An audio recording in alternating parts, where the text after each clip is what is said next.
የንግድና ቀጠናዊ ትስስር ሚኒስቴር በባሌ ሮቤ ከተማ ካስገነባው የአብሮነት መንደር ውስጥ ቤት ካገኙ መካከል መዲና አብዲ አንዷ ናት። መዲና የአራት ልጆች እናት ስትሆን ልጆቿን ብቻዋን ታሳድግ ነበር። ከዚህ ቀደም ትኖርበት የነበረው ቤቷ ለእርሷና ለልጆቿ የማይመች ይልቁንም ብዙ መከራና ስቃይ ያሳለፈችበት እንደነበር አጫውታናለች። ቤቴ እኮ በዚህ ጋር ውሃ ይገባል፣ እንደገና ቤቱ ከስር ይሸታል። እዚህ ውስጥ ለዝኔ ህፃን ነው የሚያሳድገው። ዙራ ቆሻሻ ነበር። ሽንት ቤቱን ከዚህ ወተን እዛ ዞረን ነበር የምንሄደው። ልጆቹ ትንሽ ናቸው፣ ከ10 አመት በታች ናቸው። አራቱ በሁለት አመት እኮ ነው የተወለዱ። እንደዚህ ህይወቴ በጣም እንትን ይላል። ያሳለፍኩ በጣም ለኔን እንጃ ብዬ እንደምናገር። እንደ መዲና ሁሉ ፋጤ ኡመርም ታማሚ ልጅ ይዛ ከዚህ ቀደም ብዙ እንግልትን አሳልፋለች። አሁን ላይ የንግድና ቀጠናዊ ትስስር ሚኒስቴር አስገንብቶ በሰጣት ቤት ያለፈ ታሪኳን እንዴት አስታውሳለች። ህይወት በጣም ይከብድ ነበር። በፊት ሰራ ነበር፣ እንደማንኛውም ሰው ሰራ ነበር። ይሄ ልጅ ካገኘው በኋላ ሶስተኛ ልጅን ካገኘው በኋላ በጣም ታሞብኝ ነበር። ሆስፒታል ሲመላለስ ነበርና በጣም ያለኝን ነገር ጨራርሼ ነው ቤት ኪራይ ውስጥ የገባሁት። የኪራይ ቤት በጣም ስቃይ ነበር። በጣም ቤት ኪራይ ወዳው ነው የሚደርሰው። እኔ ደግሞ ስራ የለኝም፣ እንደነገርኩ ምንም ሰራ ነገር የለኝም። ስራዬ ልጄ ነው እና በቃ ሰው ነው ኬትም ሰጥቶኝ ቤት ኪራይ የሚከፍለውና ያ ራሱ በወር አልከፍለውም፣ አግኝቼ በሰዓቱ አልሰጣቸውም እና በጣም ስቃይ ነበር። ፍሪደም የለም።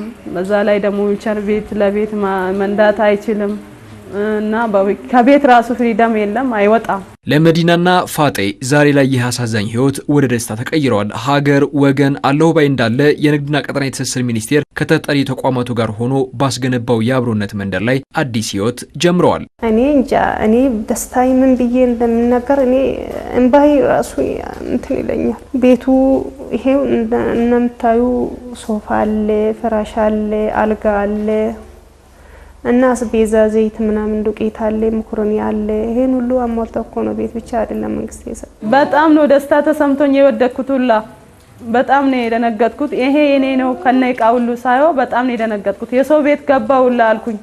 እግዚአብሔር ይመስገን። ይሄ መንግስት እግዚአብሔር ያቆይልን። ከኔ ጋር ያሉት ሰዎች ውስጤን የተረዱት ለኔ እንትን የተራረጡልኝ አሉ። ይሄን ማለት አልችልም፣ ጠርቼ እንኳን አልጨርስም።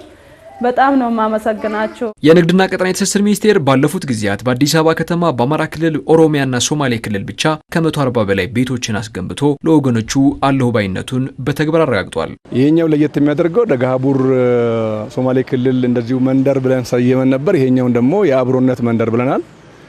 ከሁሉም ብሔሮች፣ ከሁሉም ሃይማኖቶች፣ አቅመ ደካሞች አቅም በማጣታቸው መስፈርት ብቻ ተለይተው ዛሬ የቤት ባለቤት ሆነዋል። የቤት ባለቤት ብቻ መሆን አለበት አይደለም።